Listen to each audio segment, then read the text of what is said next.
কি ব্যাপার ভাবি? এই মরা খেজুর গাছ তলায় দাঁড়িয়ে রয়েছে নে? আরে কই না সে কথা ওই যে হ্যাঁ। একটা বন্ধু কইছে আসবো ফোন দিছিলাম এখন অপেক্ষা করে রইছি এখন দেই না তুমি কই দিই জঙ্গল মঙ্গলে আছে নাকি তাই তো এটা জঙ্গল বাড়ি আয় পড়ছে তো বন্ধু ও দেই খবর নেই। এনেকে নিয়েছেন রস খাওয়া নাকি? আরে না ওই খেজুরের গাছ দেখতাছি খেজুর ধরবো পারমু খামু। তা খাইনি, ডাকলেন কেন? গা ভালোই তো লাগছিল। ডাকলাম কে লাগে সব কথা কি বলা যায়? না ভাবি, রস তো খেজুর গাছ তো কারাই দেখতেছি।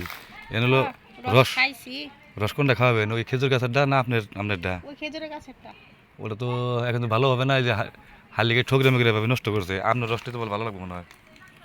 হ্যাঁ, আপনি ভিডিও করেন কে? ভিডিও তো করি নাই। হ্যাঁ ভিডিও করি নাই, ভিডিও করবো কে? আপনি জানেন তে আর জামই আমি তো। তো এই লোক সুবিধা না জান। কে কি করছি আমি? আপনি জান আমার ডিস্টার্ব করেন না জান। না। আমি নাই চুপ করে বয়ে রয়েছি বয়ে থাকবার দেন। বই থাকার সমস্যা নাই।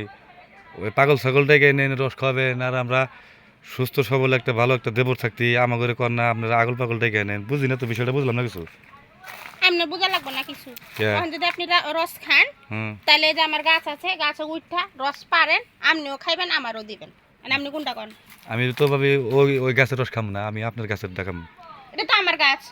তার থেকে আপনি আবার কোন কোন গাছের রস খাবেন? এটা তো আমার গাছ। আরে ভাবি, উঠলি গাছ উঠতে বলে টাইম লাগবে, কিন্তু আপনার ঢাইলে টাইম লাগবে না। বুঝেন নাই?